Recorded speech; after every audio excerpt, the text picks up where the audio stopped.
Hi, I'm John with Orange ModWorks, and in this series of videos I'll be going over how to install the various springs we have available in our store. There'll be some tips and tricks and just some general guidelines with spring installation. Alright, what we have here is the Quick 16, and it takes a spring that looks like this.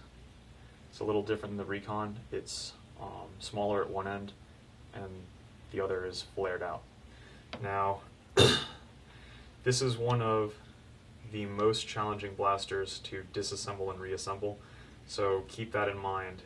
If you attempt this, good for you. You're looking at least probably an hour just getting it back together. It's very frustrating, and there's really no easy way to do it, or at least there isn't an easy way that I've come up with. A lot of trial and error, just trying to get everything to line up, because it has to be lined up perfectly before you can close the shell. With that being said, the first step is to remove all the screws you can see, including the ones on the magazine, and don't lose them. In the Quick 16 and Speedload 6, the screws are a little different, so you don't really have to worry about mixing them up with screws from other blasters. Alright, so first remove the foregrip / priming handle. Set that aside. Then remove the magazine.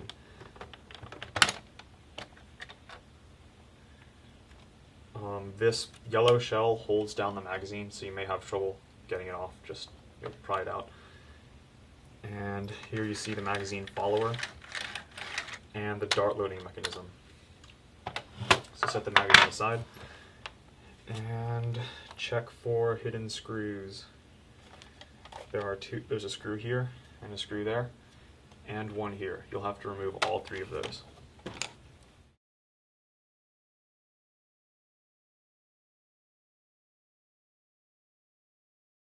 Yeah, at this point, go ahead and pop out this shell, or this yellow shell. The yellow parts are really just for aesthetics. They don't have to be on for blasters to function. And keep track of your hidden screws. And remove the screw from the loading mechanism.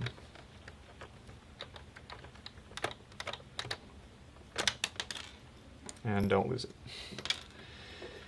Alright, now a little theory. The spring retention mechanism here is more similar to the long strike, with that circular, let's see if I have one. Yeah. With that spring cup the plunger passes through. That's how this works. Except here you have two pieces of plastic instead of one piece of metal. Okay, so the first step to opening the shell is to unhook the loading mechanism from this hook.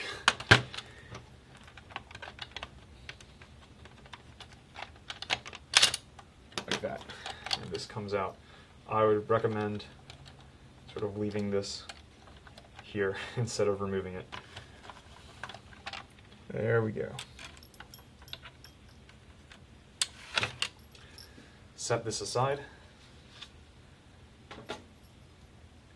and you'll notice that it's similar to the Raider in construction. Just a quick look. See this track right here? Make sure this piece here rides in that track when you put this blaster back together.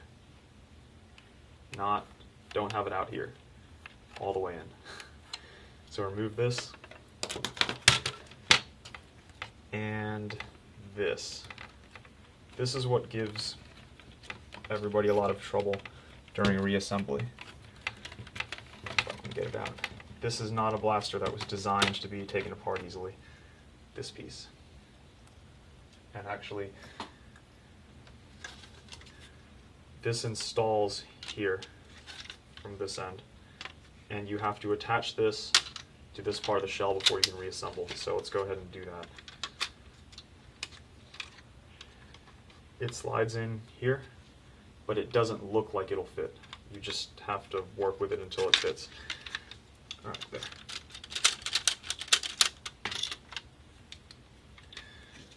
And now now set all this aside. Okay, now we have something that looks like the Raider. Keep track of your trigger connector bar, and if possible, do as much as you can without removing many pieces.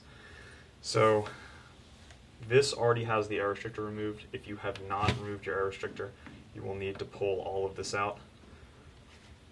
And I am not going to do that right now, but it is very similar to a Raider.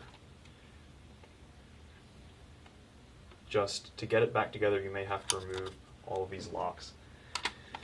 I think when I did this, I may have just left everything in place and removed the air restrictor that way. Oh, actually, this is only one piece. It's two pieces in the Speedload 6. So pop this off, pull out the spring. This is one of our old tester springs, and pop in the new shiny spring. Now from here,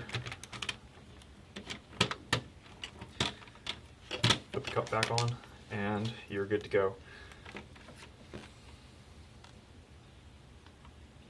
So for AR removal, what I did was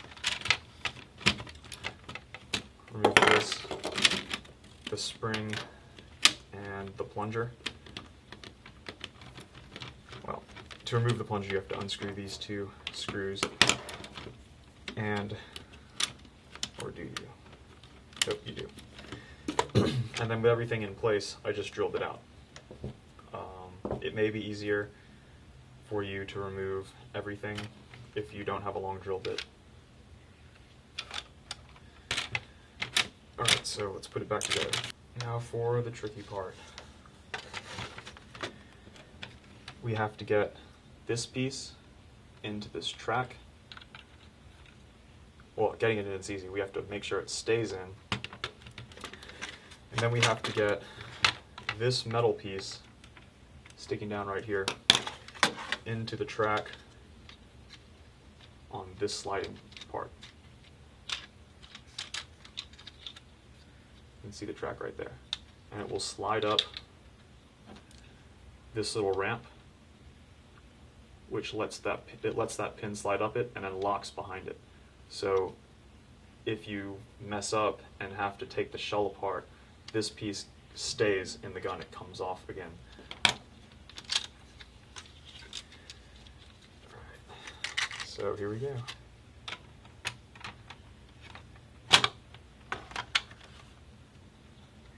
And now you have to pop this in, like that.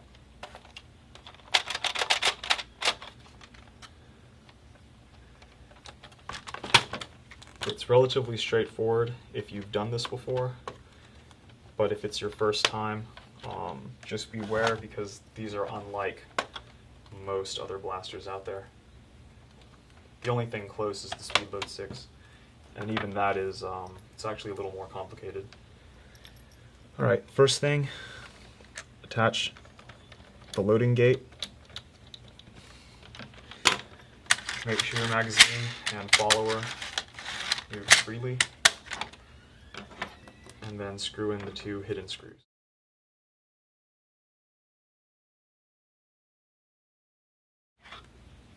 Put on your magazine cover before you put on this piece of shell.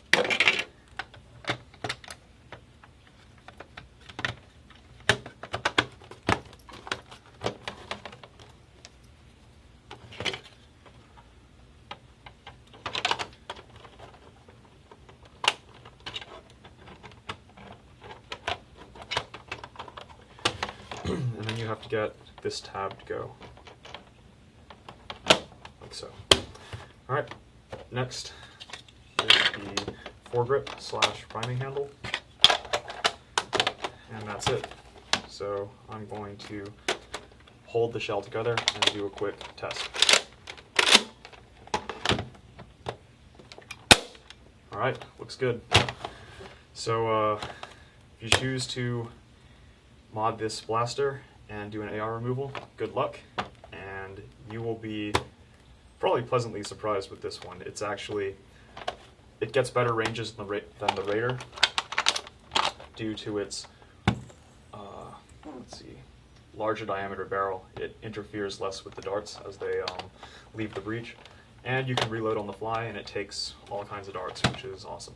So, thanks for watching.